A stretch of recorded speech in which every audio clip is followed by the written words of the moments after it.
Hey y'all, welcome back to the ranch. I'm Jared Paul, and today we're going to get to pruning up my mother pencil cactus. This thing is huge and beautiful. I repotted it this summer and relocated it into the base of the fireplace, a non-working fireplace, and it has just taken over like I had planned. And going with the theme of this pencil cactus, every time I prune it, I take out the dominant vertical growth. I like it as a fully cascading, really bushy, healthy, vibrant green plant. So I take out all the vertical growth and I typically root them in water or in a light soil mixture. These do really well as cuttings. So if you have your own and you're looking to prune it or you don't know what to do with it, you might find some success doing that as well. I'm talking like 95% of the cuttings survive with this type of cactus. I've even shipped them worldwide. Success, survival. So it's a very strong, hardy tree, great for cuttings. You do have to be careful with the sap that comes out, though. So you might want to wear like some impermeable gloves or just wash your hands immediately following.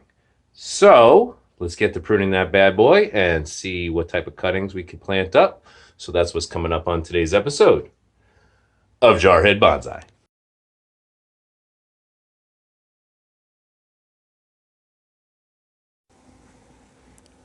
All right, y'all. So here it is, the mother pencil cactus.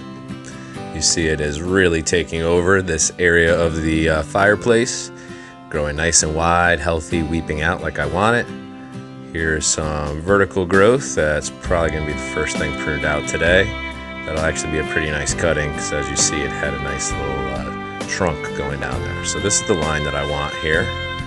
Just take out any of that vertical growth, taking away from the canopy coming out from the fireplace and then down and out. As you see, the trunk's developing nicely. Some of the main shoots are about as wide as my pointer finger, and it's getting nice and woody going down into those big bulbous roots. So this thing isn't pot bound yet, but like I said, I have just recently repotted it, probably less than 3 months ago.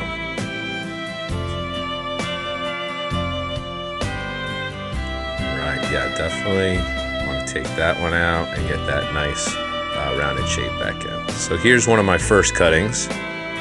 This is actually the original cutting off of the baby, and it took well, just like the rest of them, without any experience.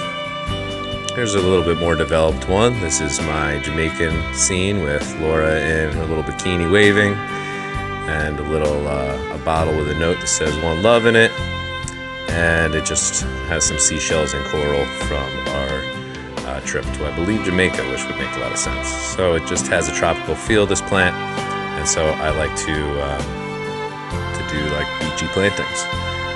So this is another one. As you see, that bright yellow growth going straight up, that's all the new growth, and that's from a single cut point and two grew from there. And that's typically how these will do. They'll do at least two from one cut point. Sometimes you get upwards of 4 and it's just way too much, so you want to keep an eye on that. If you're developing as a bonsai tree, you don't want that many cuttings coming, or excuse me, that many branches coming from one point.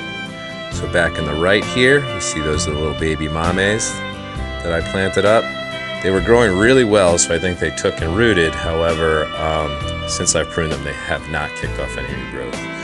So here's a group planting I did. It looks a mess right now, but it has spiderets up front, some jade cuttings, 3 pencil cuttings, pencil cactus, and some bamboo as well. And I'm letting everything in there kind of root, get happy and merry, start to show some new growth, and then probably in the spring, I'll give it its first haircut. I really think that's going to be a cool planting. So let's go ahead and get to pruning up the mother pencil cactus. All right, so that main branch. What I'm doing here is I'm just making sure that I shouldn't prune it into a few smaller cuttings, and that one won't be too big or top heavy. But I think I'm going to go with my original instincts, take it down to the base of that vertical branch and leave just a tiny room for dieback and prune it off. Being careful not to get any of that white liquid or sap that seeps out onto my hands or eyes or anything like that. So you see I hold the trunk up because that white stuff will come dripping out immediately. And just in a vase, a glass, something filled with some nice clean water. And then you're just going to set it to the side in a place where it won't be disturbed so that it could get its roots growing. So this one's leaning over slightly more, however, it does have a vertical growth pattern. So to encourage the continued weeping canopy and thickening it up, I'm going to take that off as well. So that's a nice cutting. I think I saw a couple more. They're smaller, so they won't really work in that glass with the larger cuttings. But I do have a pot down to the right here of my fireplace, and that has some zigzag cacti and a couple of jade cuttings. It's been developing, so I think what I'll do is I'll just nip these off and pop them in there. And I like to have multiple species in my larger pots and kind of grow like little tropical forests, if you will.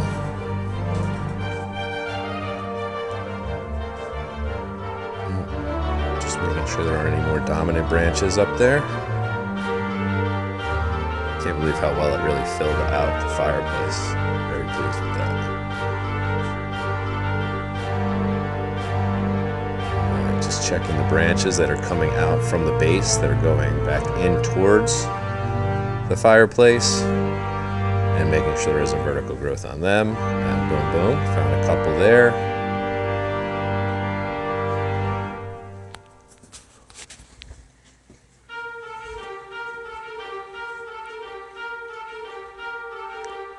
And that one looks good. It's getting longer, so I'm just pulling it up, getting it out from growing into the fireplace and, you know, over that little wall that's holding all the branches up.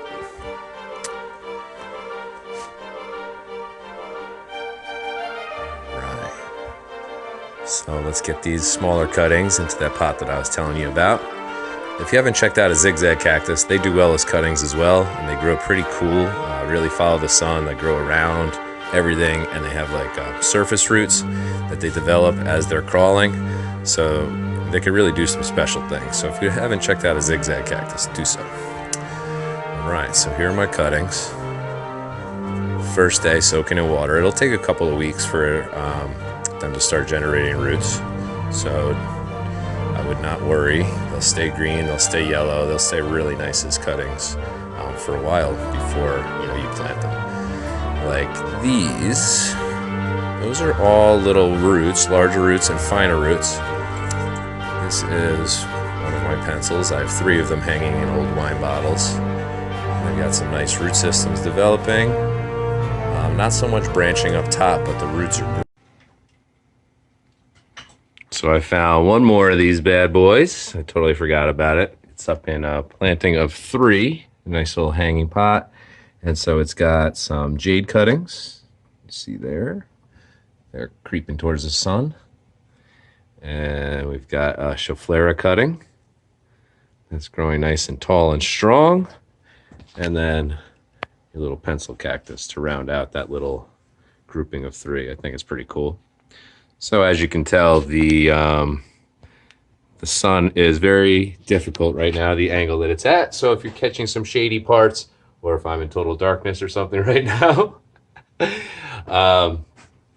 Anyways, that's part of Jarhead Bonsai, you know, not the most high-tech and sophisticated editing and camera and all of that, but we do have a good time here at the ranch. I hope you do too. So if you like this one and you want to check out some more playlists, go ahead, head to my channel, hit that subscribe and notification bell. There's plenty more to come, and there are hundreds of videos leading up to this point. So thanks for joining me again, rounding out the 3rd year of this bonsai journey and loving every moment of it. So anyways, Jared Paul here from the ranch. Happy holidays to you and yours. Cheers, y'all.